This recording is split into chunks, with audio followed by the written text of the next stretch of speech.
nuevas personas a aprender la cámara y quien pueda aprender la cámara se los agradezco enormemente. Ayuda muchísimo a dar la clase, la verdad. Entonces, gracias por eso y muchas gracias a los que de manera recurrente la han prendido. Ya los conocí, Francisco, Bruno, Mariano, Justo, Yael, también a ti te había visto. Gracias por eso. Y bueno, tenemos la sesión de hoy, lunes, y la del miércoles es la última de esta clase de tecnología, Sociedad de Futuros Posibles uno. Y digo uno porque en el cuatrimestre 2 llevan la clase de Tecnología, Sociedad de Futuros Posibles 2. Lleva ya varios ciclos dándola a mi colega Tatiana, que es filósofa. Es un curso que profundiza más en esos temas que hemos estado comentando. También creo que les invita a pensar en si son optimistas, pesimistas, largoplacistas, aceleracionistas, que son unas posiciones básicas respecto a la tecnología. Y también creo que van a disfrutar bastante ese curso. Oigan, a ver, em,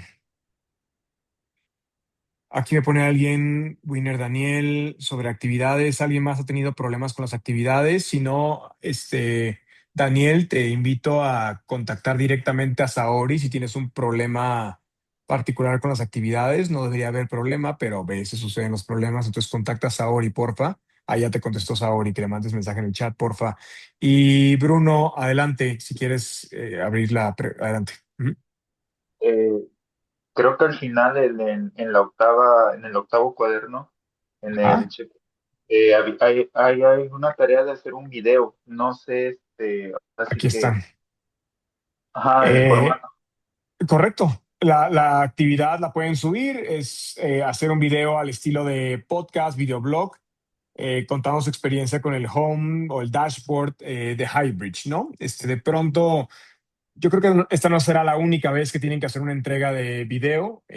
Tenemos ese recurso, entonces creo que no debería haber tema, Bruno, pero ahí nos comentas. Adelante, Enrique, te escucho. Hola, yo con respecto a ese video me quedó duda. ¿Era hacer el video tipo podcast, pero usando Ujú. inteligencia artificial o nosotros? Porque me fue imposible encontrar una donde no me cobraran 20 millones de cosas. ¿Qué consideras? A ver, dice, sube un video contando tu experiencia con el Home, Dashboard, the Hybrid. ¿Te ha ayudado a darle? No, no se puede, no es con IA, Enrique. Ah, bueno, perdón, es que pensé que hablaban de una anterior donde nos decías hacerlo de una historia. Hay una actividad previa donde se invita a usar la IA, pero es la IA de texto, ¿no? ChatGPT y demás, que Ah, eso no debería tener mayor costo. Sí, pero video es ustedes grabados. Correcto. ok, perfecto. Sí, gracias. ¿Sale? Vale, muy bien. Oigan, a ver, bueno, vamos a hablar hoy de la inevitabilidad de la inmersión, pero no acabamos el cuaderno 6. Recordarán este que tiene que ver sobre la inevitabilidad de acceder y la tensión que trae en lugar de poseer. Pero quería, ya que esta noticia es de hace un día, no sé si quién está enterado de esta encíclica, primera encíclica que publicó el Papa León XIV, y la verdad se la super recomiendo. Ahorita les dejo el link de este artículo del País que hace un análisis y un resumen rapidísimo de la encíclica. La encíclica es un documento de 110 páginas, es la primera de este Papa. Cada Papa, la verdad, no son muchas las encíclicas que escriben, pero esta tiene absolutamente todo que ver con este curso de tecnología, sociedad y futuros posibles. Y no quería dejar, dado que acaba de suceder, no quería dejar de repasar algunos de los temas que están presentes en la encíclica, porque verán que llevamos 3 semanas, 4 semanas platicando en este curso exactamente los temas que toca el Papa en este momento y siendo iglesia y con toda la intención la iglesia de moralizar, pues de pronto es bastante contundente en algunos puntos que varios gobiernos a lo mejor han mostrado cierto pánico o cierta precaución respecto a la IA, pero pocas veces un gobierno democrático puede pretender moralizar sobre la IA, ¿no? Entonces, aunque un jefe de Estado o un político de pronto tenga su opinión personal de cómo debería de moralizar respecto a la IA, pues no lo hace, no es su posición, pero justamente la del Papa sí viene a moralizar al mundo. y de pronto entonces pues yo creo que va a generar bastante debate y tengo la sospecha que va a ser una encíclica más allá de católicos o no católicos, religiosos, no religiosos. Las ideas que están aquí expuestas, yo creo que van a ser bastante populares en el mundo. Empieza a haber sobre todo en Estados Unidos, que es un país donde, digamos, los votantes, los ciudadanos americanos saben que sí tienen voz y poder a la hora de ir a votar respecto al futuro de la IA. Como hemos comentado, en México y en otros, la mayoría de los países somos espectadores de lo que es muy injusto, pero la queja a toda la humanidad, pero nosotros con nuestro voto pues no podemos realmente dirigir política pública consecuente en términos de inteligencia artificial. Podemos a lo mejor votar para y decidir cómo regulamos en México ciertos temas de IA, pero no tanto alrededor de detener o acelerar el desarrollo de inteligencia artificial, ¿no? Entonces, en Estados Unidos está habiendo una ola de obviamente de controversia, pero es muy poco popular en en Estados Unidos el desarrollo de la inteligencia artificial, ¿no? Al punto que congresistas en Estados Unidos, políticos en Estados Unidos, personas involucrados con el policy en Estados Unidos están empezando a escuchar este miedo del lado de los ciudadanos americanos y algo se quiere hacer al respecto. Entonces, quería, o sea, rapidísimo, porque súper aqueja a este curso, me eché rapidísimo este artículo y quería como aquí platicar algunos temas que están en la encíclica y que los hemos venido comentando y a ver qué opinan de la posición del Papa en particular, ¿no? Em, pero vean, aquí hay algunas palabras altisonantes. Señala, por ejemplo, la encíclica que puede ser el inicio de un tecnofascismo eh, teorizado por las teorías posthumanas y transhumanas, y un poquito dirige esas teorías a Silicon Valley. Al principio de esta sesión hablamos mucho de estas ideas posthumanas y transhumanas, ¿no? De pronto, autores como Harari te hacen imaginar qué pasaría en el siguiente episodio evolutivo de la humanidad. Eso sería entonces algo poshumano, o la forma simplemente en la que Silicon Valley está comunicando al mundo que deberíamos de optimizarnos nosotros. De pronto aquí tienes una posición muy contundente, eh, inclusive etiquetándolo como un tecnofascismo, lo cual está obviamente interesante.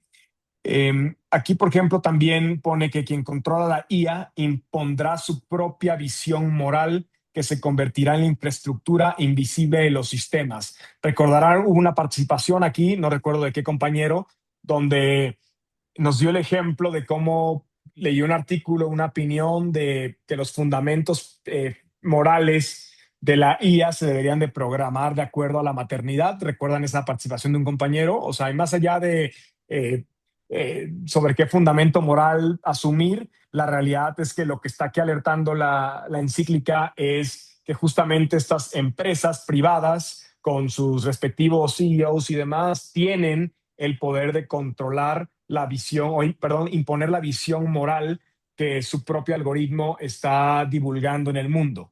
Y esto puede ser tremendamente eh, consecuente, ¿no? Aquí también hace un llamado, también lo hemos comentado en esta clase, un llamado a, a la ONU, a organismos internacionales, a poner un dedo en el renglón sobre regulación o sobre ver cómo se puede tratar el tema del desarrollo de la IA. Lo hablamos hace, creo que 2 clases, el problema de contención, que hoy en día están en crisis.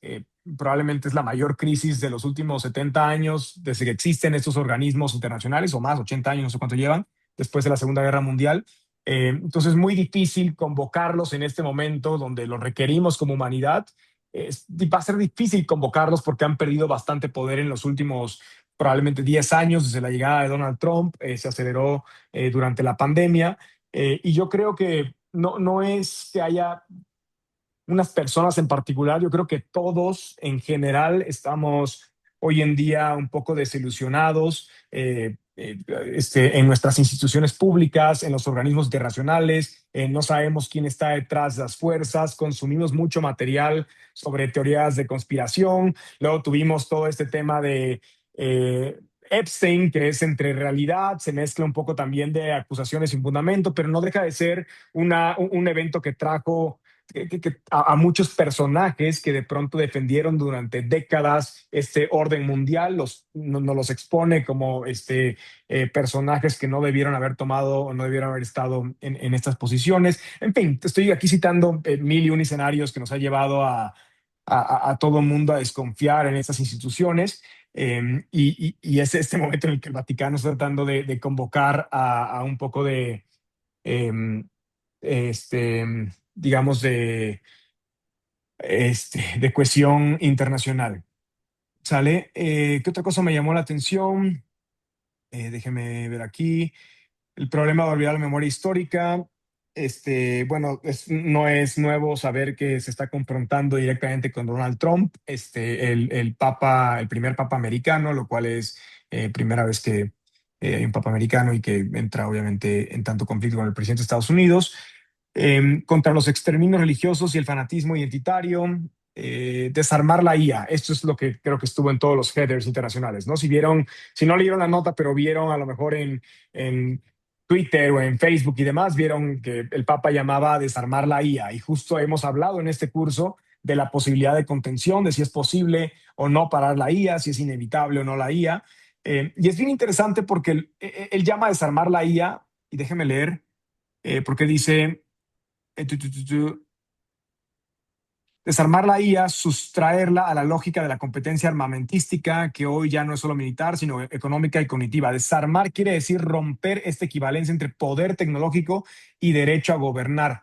Desarmar no significa renunciar a la tecnología, sino impedirle el dominio sobre lo humano. Aquí está matizando, creo yo, la encíclica en términos de decir que no es una batalla contra la tecnología, ciencia y tecnología, que el Vaticano tiene una historia amplia de haber estado desde Galileo, ¿no? O sea, en contra de suprimir movimiento, la revolución científica y demás, ¿no? Entonces, yo creo que no quieren caer en el discurso anti-tecnología, pero sí en erosionar el binomio entre el poder tecnológico y el poder político, ¿no? Yo creo que, fíjense, ya ni siquiera está hablando del poder económico y el poder político, ahora es el poder tecnológico, que sabemos quién es, qué empresas y qué personajes lo representan, y que últimamente vemos muy involucrados a los Musks del mundo, a los Almans del mundo, los vemos muy cerca al presidente de Estados Unidos, vemos a Donald Trump o al gobierno de Estados Unidos viajando a China, y en lugar de ir con su gabinete, o sea, con las personas del gobierno americano, va de la mano de los CEOs de las empresas tecnológicas más grandes del mundo. Entonces yo creo que eso es el mensaje que quiere mandar el Papa en su encíclica de no mezclar el poder tecnológico con el poder político. Sobre todo yo creo que le está hablando mucho a Estados Unidos, pero veamos. El peligro del poshumanismo y las personas de segunda clase, ¿no? O sea, esta idea como de como de hackear la condición humana podría eventualmente crear superhumanos con toda esta idea de, pues, no sé, implantes que ya no son ciencia ficción, implantes en los cerebros, para juntar las tecnologías digitales con nuestros cerebros y demás, que esto puede llevar a lo que llama la encíclica personas de segunda clase. Entonces, miren, es lo que hemos venido platicando en este curso, y no, la verdad, no la he leído completa, pero me interesó muchísimo buscar la encíclica y por primera vez leer un texto en mi vida que venga del Vaticano. Lo digo con humildad porque nunca he leído nada, digamos, religioso moderno, pero yo creo que tiene más dimensión política y social que una dimensión religiosa, esta encíclica. Y yo creo que la tesis central es sobre todo proteger lo humano, proteger lo que significa ser humano en esta primera llegada de una tecnología que está jugando con la cognición, que parecía eso que era únicamente de humanos. Entonces, la verdad leyendo este artículo dije, no, no voy a dejar de decirlo en clase, porque es de lo que venimos hablando las últimas 3 semanas. ¿Sale? De otras noticias, pues viene el IPO de SpaceX. No sé quién esté emocionado, quién no. Tenemos traders aquí en esta sesión, no lo sé, pero me emociona muchísimo, obviamente, verlo como espectador de todo lo que hará SpaceX. Ahí empezó a haber mucha controversia de si es una buena oportunidad una vez que salga el IPO o no para invertir, ¿no? Pero ya lo iremos comentando más adelante. Muy bien, nos quedamos en acceder en lugar de poseer, y 5 tendencias tecnológicas que están acelerando la tendencia hacia mayor acceso en lugar de posesión. Hablamos de la desmaterialización, cómo estamos produciendo más bienes, cada vez mejores bienes, usando menos átomos, ocupando menos materiales. Hablamos de lo que es en tiempo real, on demand. La digitalización ha permitido que le demos más valor a lo que podemos acceder en tiempo real y no a lo que podemos poseer y que de pronto vaya caducando en el tiempo. Eh, Nos quedamos en las sinergias de las plataformas. Recordarán, sí terminé a hablar de las sinergias de plataformas, la primera generación siendo Microsoft en el año 2001 me parece que fue. El gobierno americano determina que esto es una práctica monopólica, y termina quitando el, ¿cómo se llamaba? El Internet de Windows, el Internet Explorer, como default de Windows. Esa fue una acción concreta que sucedió a partir de ese juicio. Segunda generación se comporta más como un mercado bilateral y un gran ejemplo aquí el ganador, y ahora también con demasiado poder por encima de los creadores de aplicaciones móviles que viven encima del iPhone. Gran ejemplo es la App Store. Y luego la tercera generación, que es la última, probablemente Facebook, Instagram, YouTube, TikTok son los principales expositores de esta tercera generación de plataformas, que es un mercado multilateral donde estas plataformas no crean el contenido este, que nosotros estamos consumiendo, y entonces se vuelven intermediarios que captan nuestra atención con algoritmos superpoderosos y venden esa atención a empresas para su publicidad.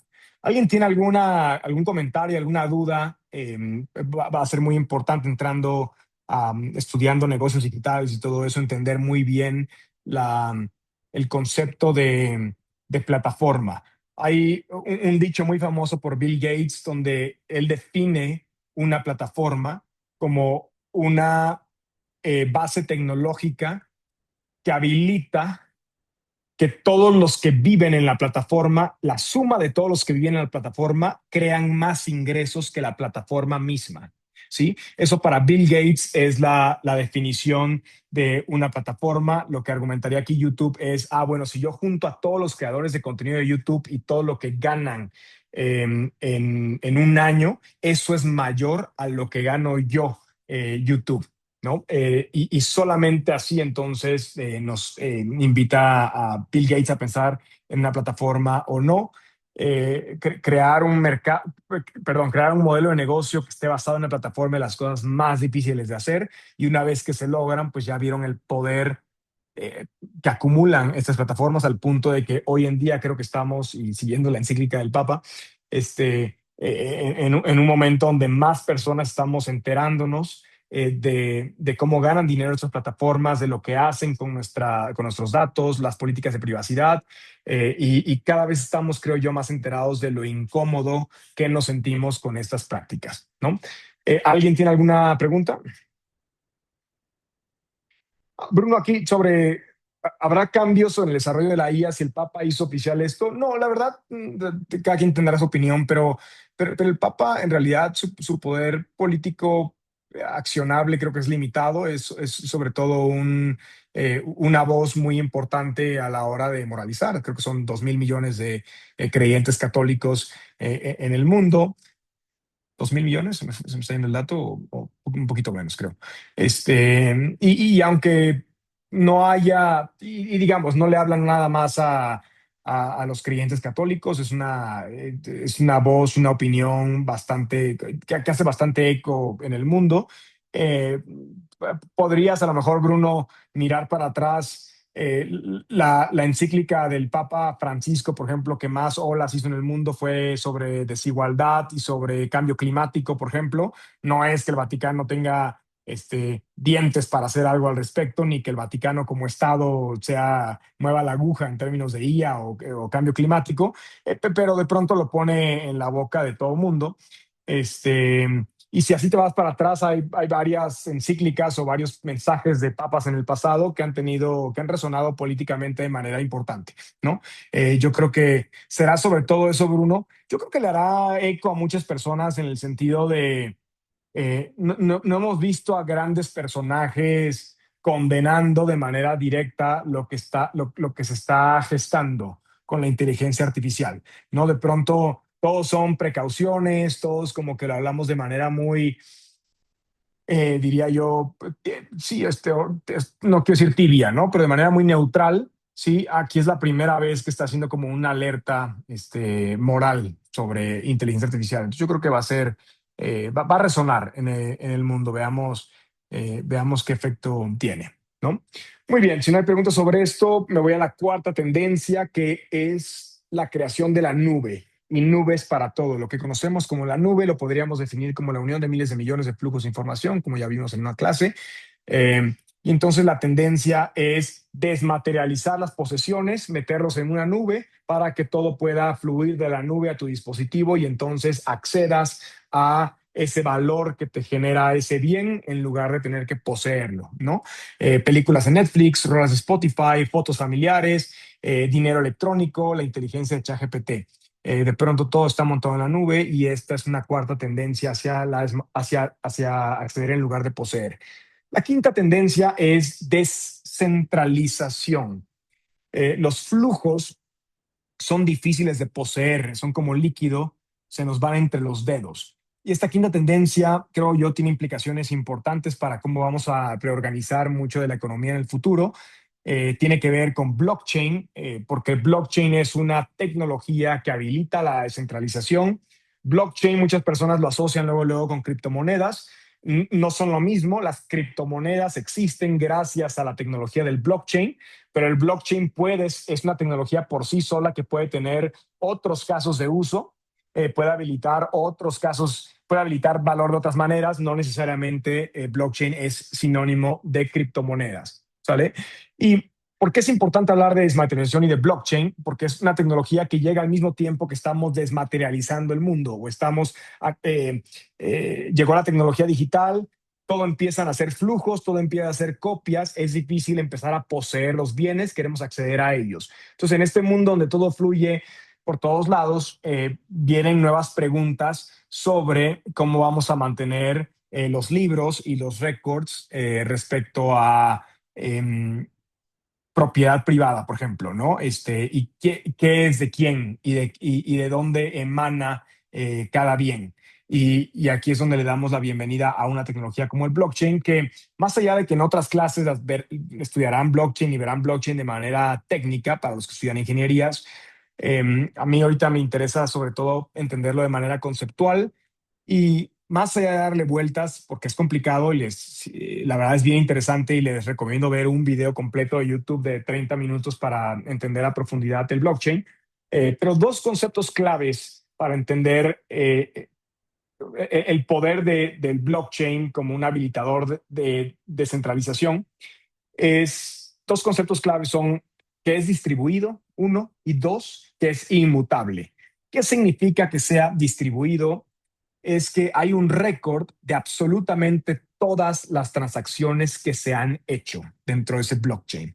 Y número dos, es inmutable, o sea que es imposible modificar la información conforme va fluyendo esta información.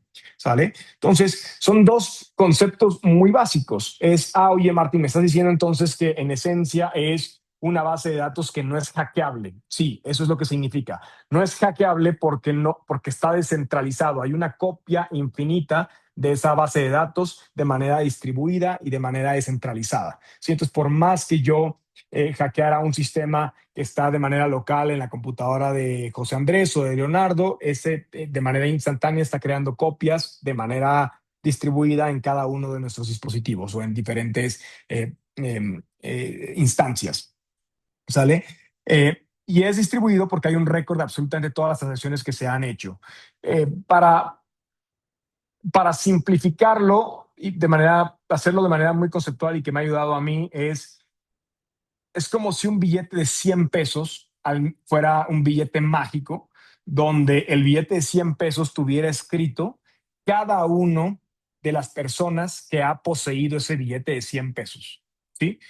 Bruno lo ocupó para comprar unos chocorroles a Leonardo, pasó ese billete de ser de Bruno a Leonardo y queda entonces en el billete mágico que fue de Bruno y luego pasó a Leonardo. Leonardo me lo dio a mí para comprar un queso de cabra, y de pronto el siguiente en el bloque soy yo, Martín. Luego le compro algo a José Andrés y ahora es José Andrés, ¿sale? Y es como si de manera mágica ese billete de 100 pesos que va dejando ese récord de todos los que lo hemos comprado, es como si mágicamente todos los que estamos ahorita observando ese billete de 100 pesos tuviéramos una copia de esas transacciones y al mismo tiempo es inmutable. No puede llegar Bruno ahí a borrar que él le pagó a Leonardo en algún momento, y mucho menos, ¿sale?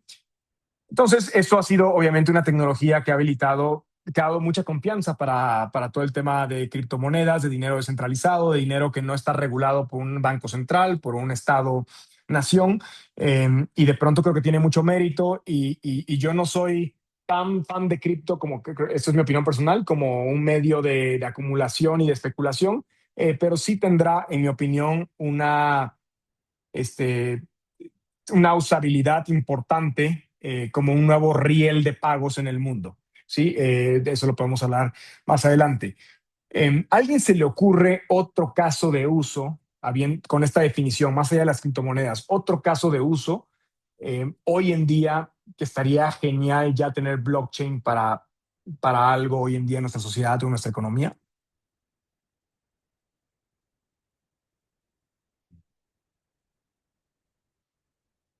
A ver, Diego, ¿escuchamos?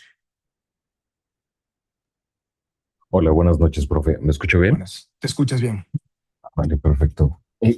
Sí, en algún momento leí un concepto que era como la autenticación anónima, Ujú, que pues básicamente es como un sistema de huella dactilar digital, ujú, pero que no necesariamente tiene que, en este caso, revelar datos como ubicación, ok, nombre o cosas por el estilo, sino que es como pues sí, es como si nosotros tuviéramos un ID ujú, irrevocable que ujú, es perfectamente usable, o sea, que no se puede, en este caso, piratear o no se puede ujú, replicar, ujú. pero que no compromete nuestra información personal inherentemente al nosotros identificarnos, ¿no? Perfecto. Gran caso de uso, Diego, y es en esencia conforme, y ahorita tiene que ver mucho con la siguiente sesión, la de inmersión, ¿no? Mientras más entramos a convivir, o mientras más le damos de nuestra identidad a las computadoras, más vamos a querer que no sea una sola entidad central la que acumula esos datos de nuestra identidad, ¿no?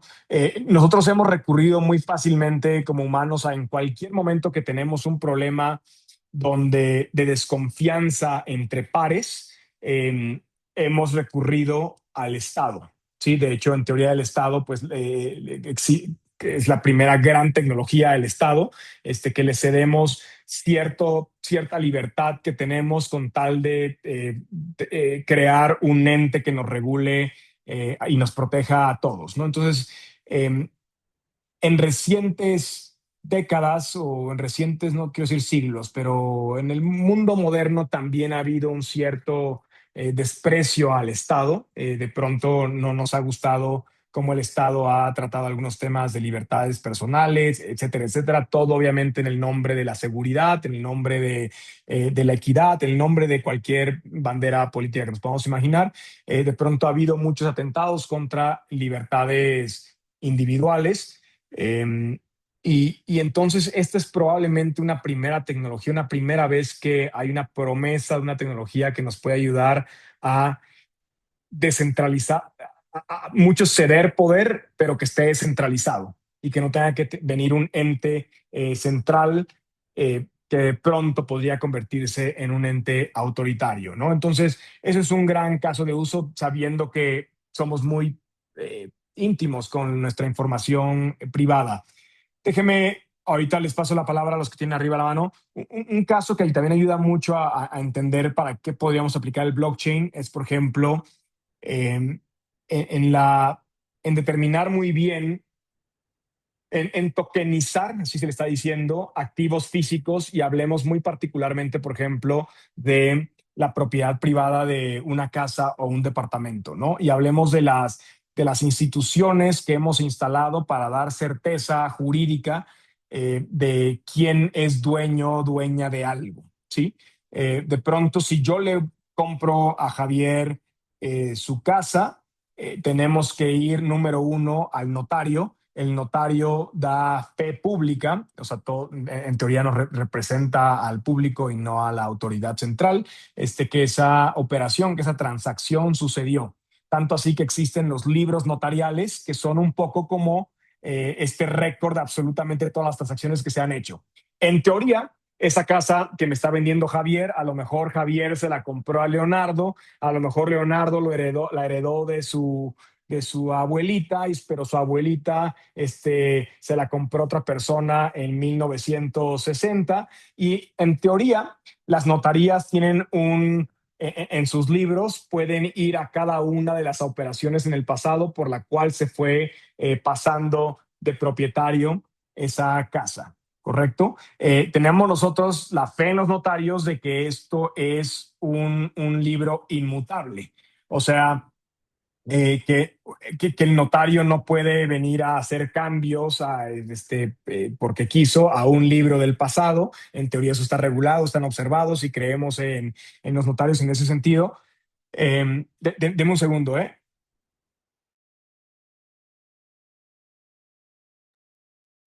Perdón, era un perrito. Discúlpeme. Y por el otro lado, está otra institución a la hora de hacer una operación, yo comprándole la casa a Javier, que es el registro público de la propiedad, ¿sí? Donde también es una base de datos centralizada porque la controla el gobierno, donde queda registrada la propiedad ya a nombre de Martín y no a nombre de Javier, ¿no? Se hace ese cambio y el notario da fe pública en ese sentido, ¿sí? De pronto, por ejemplo, una tecnología como el blockchain vendría a desplazar la necesidad de uno, el notario público, ¿sí? Que da fe pública de la operación, ¿sí? Porque de pronto todos tendríamos acceso a esas transacciones del pasado y tendríamos certeza, en lugar de tener certeza en el registro público de la propiedad, de que nadie puede hackear o es inmutable esa base de datos, ¿no? Entonces, eso es un ejemplo claro porque de pronto cuesta trabajo creer cómo podríamos cederle un activo físico, o de pronto no entendemos cómo podríamos pasar un activo físico a que fluya en un blockchain. Pero eso es una idea que a lo mejor todavía falta tiempo de llegar, pero yo ya la empiezo a ver comentada y sugerida en varios espacios bastante serios del mundo legal, de que eso es algo que podría eventualmente que podríamos adoptar. Entonces, yo creo que falta todavía un muy buen rato, eh, pero empieza a tener un poco de tracción. Javier me pregunta si el blockchain se puede alterar. En teoría, Javier, no. O sea, de pronto a lo mejor si hablas con personas técnicas te hablarán de casos de hackeos y demás. Siempre suelen ser hackeos de cuentas cuando te dicen no confíes en el tema de cripto. Es un tema de un hackeo de una cuenta, no tanto un hackeo de un blockchain como tal, pero seguramente en clases más técnicas, Javier, o en las clases de ciberseguridad, podrán platicar sobre eso. Me pregunta Sebas, profe, ¿con qué fin se creó el Banco Central y cómo fue? No, Sebas, creo que esa merece sus propios 50 minutos a lo menos. Pero justamente la creación del Banco Central inclusive era separarlo del Ejecutivo, del poder político, crear una institución que pudiera tomar decisiones de manera autónoma, pero aún así el Banco Central eh, optamos por centralizar la política monetaria. Todavía si te remontas a un siglo atrás, la política monetaria sucedía de manera, no quiero decir descentralizada, pero de manera poco concentrada. Eran varios jugadores del sistema financiero que de manera explícita o implícita llevaban a cabo la política monetaria. Después de tantos pánicos de bancos y de crisis financieras y demás, se optó por un modelo que ha sido bastante estable en las últimas décadas, que es el Banco Central, o sea, centralizar la política monetaria y volverla autónoma. Pero eso es yo creo que es otra charla, Sebas, que podemos tener después. Muy bien, voy rápido para introducir este tema, que es ya con el que terminaremos hoy y terminaremos la próxima clase, que es la inevitabilidad de la inmersión. ¿Sale? Aquí yo presento siempre las tecnologías que más, son las tecnologías que en este momento más fácilmente capturan nuestra imaginación de cómo se vería un mundo todavía más inmersivo. No quiere decir que inmersión en el mundo digital sea únicamente realidad virtual o realidad aumentada, porque hay por ahí otra ya vertical, que sería todo lo de Neuralink y todo lo de dispositivos o implantes en nuestros cerebros. Pero de pronto realidad virtual, realidad aumentada es algo con lo que hemos casi todos un poco interactuado, hemos tenido alguna experiencia con esas tecnologías. ¿Sale? Y por eso las defino bien acá y planteo un poco su track record de las últimas décadas. Y para quienes no tengan tan bien definidos los conceptos, realidad virtual es esta tecnología que crea un entorno simulado completamente inmersivo, en el cual el usuario puede interactuar con objetos y escenarios tridimensionales, pero que no están obviamente anclados en nuestro espacio físico. ¿Sale? El mejor ejemplo del máximo de realidad aumentada, de realidad virtual, perdón, es la película de Ready Player One, que está divertida, o bien de otra manera, de una realidad virtual, no con goggles, sino por medio de sueños. La de Christopher Nolan de Inception también puede ser una idea, cómo te podrías ir en un rabbit hole de una realidad virtual, ¿no? Diferente a la realidad aumentada, ¿sale? La realidad aumentada combina elementos del mundo real con elementos digitales superpuestos, ¿sí? Usualmente se experimenta a través de aplicaciones en dispositivos móviles, tal.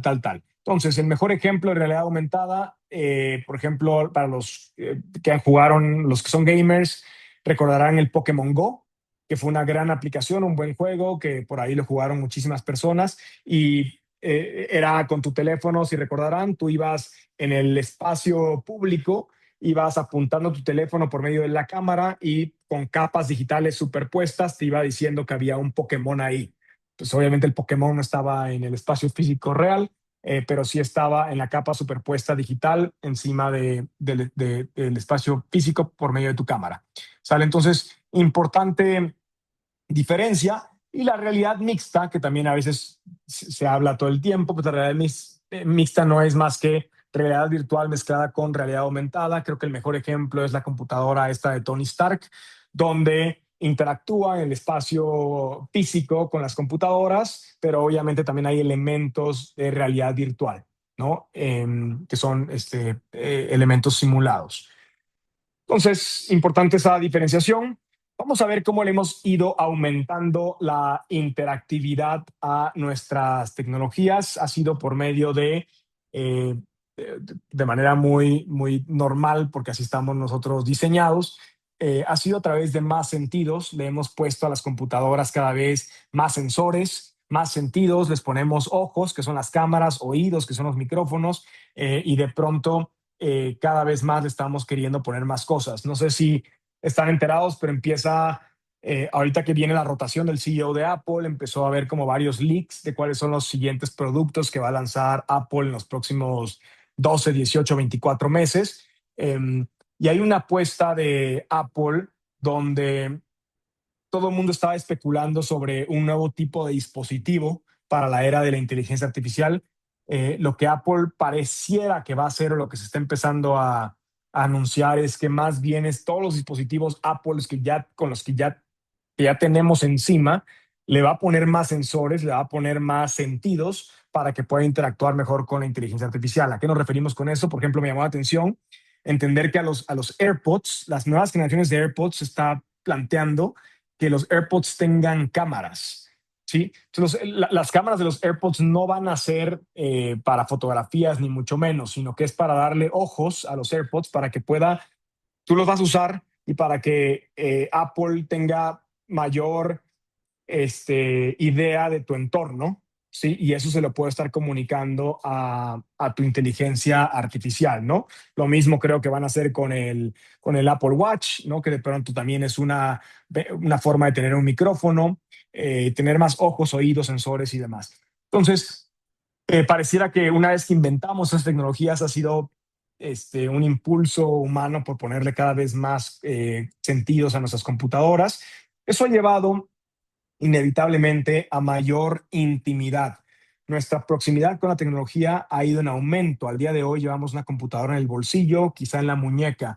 Y no sé si han pensado esto o no, pero es muy íntima nuestra relación ya con nuestros dispositivos. El Apple Watch sabe tus signos vitales. El iPhone, si tienes malos hábitos como yo, es lo primero y último que ves en el día. De pronto creo que eso no puede ser mayor definición de intimidad con algo.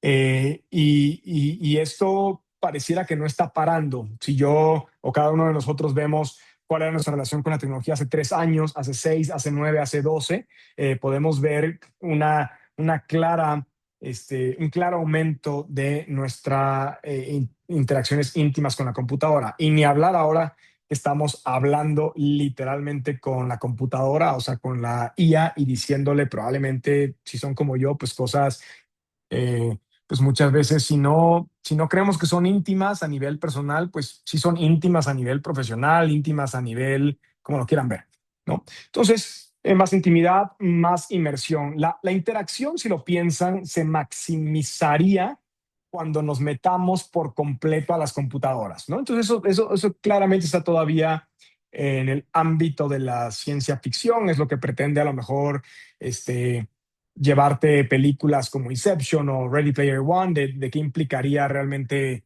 Bueno, Inception no es meterte en una computadora, ¿no? Pero sí meterte en una realidad, a una realidad alterna, una realidad simulada. En Ready Player One es un mayor ejemplo de cómo las tecnologías digitales sí podrían abrirnos un camino hacia una sumergión por completa en la computadora, donde dejamos de entender qué es real, ¿no? O sea, en la película inclusive te muestran a varios personajes donde la realidad virtual era más real para ellos que el mundo, que la realidad real, perdón la redundancia, ¿no? Entonces, esto es lo que estamos construyendo, y el sueño de la realidad virtual o de mayor inmersión con las computadoras lleva ya un rato. Por ejemplo, siglo XIX se inventa el concepto de los estereoscopios, perdón, lo que es la base tecnológica de los gogles de realidad virtual. Desde entonces, por ejemplo, ya las imágenes de 2D les queríamos dar un poco de sentido de inmersión. Pero la primera referencia en ciencia ficción sobre unas gafas que te llevan a un mundo virtual es en 1935, lo cual a mí honestamente me sorprendió saber que es tan próximo. O sea, tienen 90 años. Yo pensaría que había una referencia todavía más atrás de un mundo virtual por medio de unas tecnologías como unas gafas. Luego hubo varios intentos. Por ejemplo, en los 50 sale Sensorama, que era una máquina de VR que pretendía de pronto hacer películas en este formato. Hubo varios intentos de cineastas de de hacer su arte pues para este formato. Y aquí pues, estoy mostrando ejemplos de que no ha sido una tecnología que hemos adoptado tan fácilmente, la realidad virtual, ¿no? Entonces, estas máquinas de pronto pretendían que el futuro del cine fuera de esta manera, ¿no? En lugar de hoy en día seguimos yendo al cine y el cine sigue siendo una experiencia de 2 dimensiones. Entonces, o bien nos gusta el cine en 2 dimensiones, nos gusta ver historias contadas en 2 dimensiones, o simplemente la tecnología no ha permitido que podamos tener mayor inmersión para algo como una película. En los 60 se inventan las primeras gafas de realidad aumentada, o sea, gafas que interponen capas digitales. Y pues miren, de pronto en los 60 ya tiene muchísimo tiempo, esto es desde que llegamos a la Luna, y de todos modos, que son 80, 60 años después, no, digamos, no vamos todos caminando todavía con gafas de realidad aumentada, ¿no? O sea, cuando todavía en los 60 se creía a lo mejor que era algo que ya se venía. Después, Jaron Lanier de VPL Research, este personaje, para los que son mayores que yo, a lo mejor lo recordarán, a lo mejor no, pero en los 80 este personaje tenía el estatus de hoy en día lo que es un Altman o uno de estos grandes tecnólogos, porque justamente traía la promesa de la invención de las gafas de realidad virtual. Claramente ya nadie lo conoce porque no fue una tecnología que adoptamos de manera masiva, aunque era una gran promesa. Él es el que populariza el término de realidad virtual y empieza a decir desde los 80 que el futuro de las computadoras era la realidad virtual. ¿Sí? Y lo que es interesante es cómo después de eso, en los 80, se vienen casi 25 años o más de escasez en el sector de la realidad virtual, porque es hasta muy recientemente, hasta el tema del metaverso de Zuckerberg, que ya fracasó por ahora, o el tema de los Apple Vision Pro. No es hasta hace un par de años, o sea, hablo de después, a partir de la pandemia probablemente, que volvimos todos a creer que se venía de nuevo la ola de la realidad virtual, ¿no? Y eso que estas empresas de tecnología llevan varios intentos de meternos el tema de la realidad virtual, ¿sale? Y habría que preguntarnos por qué está llegando hoy en día esta pregunta de mayor inmersión, de realidad aumentada o de realidad virtual. ¿Por qué ahora? ¿Por qué no hace 5 años? ¿Por qué no hace 10 años? ¿O por qué no desde los 80 que ya empezaban que ya empezaba esa tecnología? ¿Por qué de pronto la descuidamos y la dejamos de lado? ¿No? Habría que entender cuál es el mercado, cuál es el momento en el mercado, o cuál es el momento hoy en día en la tecnología para que estemos volviendo a hablar de esto. ¿Alguien tiene algún comentario antes de presentar ese tema? Adelante, Francisco. Te escucho. ¿Se me escucha? Te escucho, sí. Yo creo que sí me parece que una de las razones por las que ese sueño de la realidad virtual y de su masificación, como que siempre revive, pero nunca alcanza a llegar precisamente por las barreras tecnológicas. Por ejemplo, ahora el producto más famoso o más cercano a esa masificación ha sido los MetaQuest. O sea, los he probado. Mi hermano tiene unos en casa y la verdad, o sea, son buenos, buen precio, pero porque una de sus barreras ha sido que no se hacen suficientes cosas para ese tipo de productos porque requiere una dificultad técnica que pues si no hay la suficiente gente para que lo utilice, pues no es rentable hacer algo así. Y además de que pues tener unas gafas tan grandes en la cabeza es cansado, no puedes pasar más de 2 o 3 horas sin ya querer quitártelas, descansar un rato. Es realmente impráctico al final del día, es más bien un juguete interesante, pero no es algo que puedas hacer de forma práctica todos los días. Y lo que sí pienso es que siempre revive y siempre se trata de hacer, primero porque pues a la gente le interesa, realmente es algo muy llamativo y que no se ve tan lejano al final del día. Y porque al final las plataformas tienen como las plataformas como objetos, los teléfonos, computadoras, empiezan a llegar a su punto de innovación al final. O sea, lo estamos viendo con los teléfonos, televisiones, computadoras. Correcto. No hay mucho más que puedas hacer. Y es lo que le tratamos de hacer, de innovar, es poniendo por encima esa realidad virtual Y sí creo Correcto. que sí va a llegar, pero cuando se desarrolle Mejor, la tecnología, que tampoco lo veo muy lejano, correcto. sean ya unos lentes solamente, o sea, unos lentes que te pongas y puedas usar.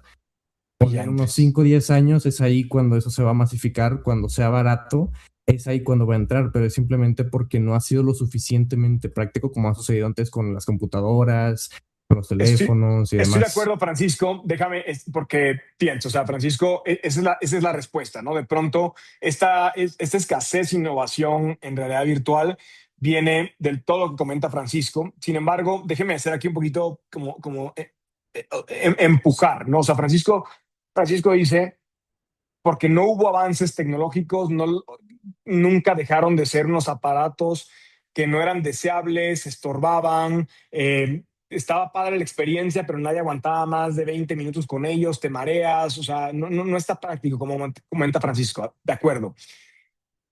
En los 60, 70, antes de la computadora personal, por ejemplo, estaban las primeras computadoras en las oficinas, eran enormes estas máquinas de Xerox y demás.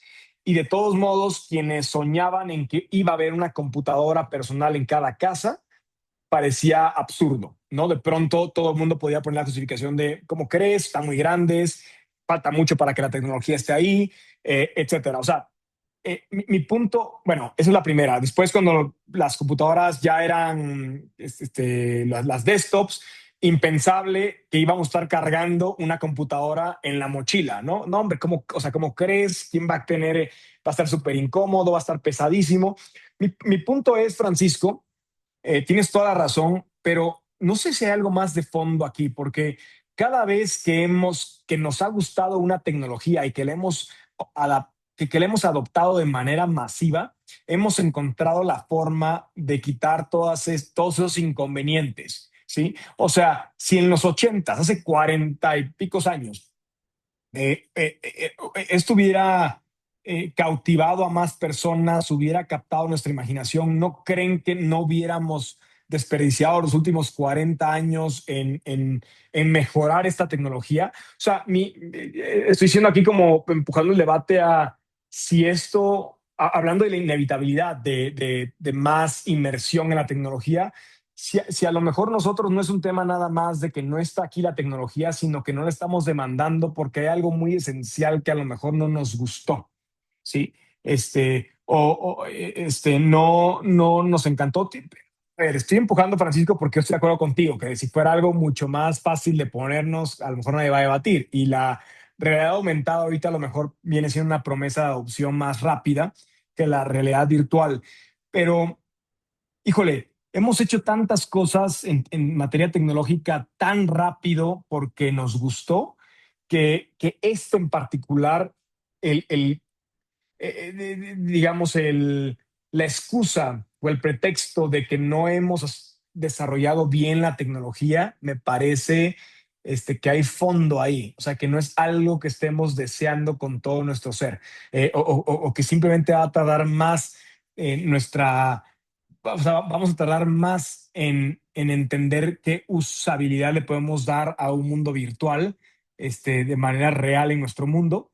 Y es por eso que no lo estamos todavía demandando y es por eso que el proyecto de Zuckerberg fracasó enormemente. Y leí un artículo hace poco donde el fracaso del metaverso de Meta es que se dieron cuenta que en realidad las personas estábamos haciendo un pushback, de que no, la verdad no, o sea, ya si de por sí ya estoy anclado a mi teléfono y desde que existe el teléfono móvil cada vez socializo menos, o sea, yo quiero revertir la tendencia, no sumergirme todavía más en un mundo virtual, ¿no? Si voy a hablar con Yael, quiero hacer el esfuerzo por verlo por un café, no traer a Yael aquí a mi sala de manera virtual, ¿no? Entonces, les dejo eso food for thought porque a lo mejor hay un pequeño empujón que estamos dando como consumidores alrededor de esta tecnología. Adelante, Leonardo, te escuchamos. Buenas noches. ¿Sí se me escucha bien? Te escuchas bien, sí. Ok. Bueno, justo es para ahora sí que contemplar un poco más el tema de que sí es algo muy interesante el hecho de las gafas de realidad virtual y aumentadas como que están un poco en tendencia últimamente. Por ejemplo, apenas vi un artículo se llama creo que Apple Vision, Ujú. donde combina justamente eso, que es la realidad virtual con la realidad aumentada, que pone como si realmente estuviera en un ejemplo, en tu cuarto, pues la ventanita de Google. Entonces, Ujú. pero como lo comentaba mi compañero, justamente era eso, sí es muy incómodo y sí es algo fastidioso hasta para la vista, eh, pues el usarlos, claro está. Entonces, he visto que hay algunas pruebitas como para aligerar el peso, pero aún Ujú. así, pues está sobre muy al fondo eso. Correcto, Leonardo. No, y miren, ahorita ya nos dio tiempo, pero la siguiente sesión nos metemos a esta, la necesidad, sí o no, es una pregunta pues de una nueva plataforma ubicua que tiene que ver con lo que comentas, Leonardo. O sea, el mercado y las empresas de tecnología, cómo están reaccionando hoy en día a la hipótesis de que es el final del iPhone, a la hipótesis de que lo que vamos a demandar por la misma inevitabilidad de la inmersión, que vamos a demandar un dispositivo que nos permita mayor inmersión con nuestra computadora. Y próxima clase me echo presento este tema y terminaremos la próxima sesión, por si quieren adelantar, obviamente es bueno adelantar los temas, porque nos vamos a meter a todos los temas, a todos los problemas a los que nos vamos a enfrentar en los próximos años y décadas en términos de cómo vamos a pretender regular el mundo digital si asumimos que es inevitable mayor inmersión. Que como les digo, si ustedes, cada quien tendrá la edad que tiene, váyanse para atrás, háganlo de 2 en 2 años, y vean, describan, hagan un diario de cómo usaban su tecnología hace 2, hace 4, hace 6, hace 8 años, y verán que hay una tendencia clara hacia cada vez que sale un nuevo producto que claramente agrega valor. No está, estamos muy dispuestos, casi inclinados a adoptarlo rápidamente, aunque eso implique mayor intimidad y mayor inmersión con nuestra computadora. ¿Sale? Y hablaremos de si en caso de que eso sea inevitable, qué problemas vamos a tener enfrente y cómo los vamos o cómo pretenderemos resolverlos. ¿Sale? Muchísimas gracias. Que pasen buena noche y nos vemos próximo miércoles a las 7, por favor. Mil gracias. Bye bye.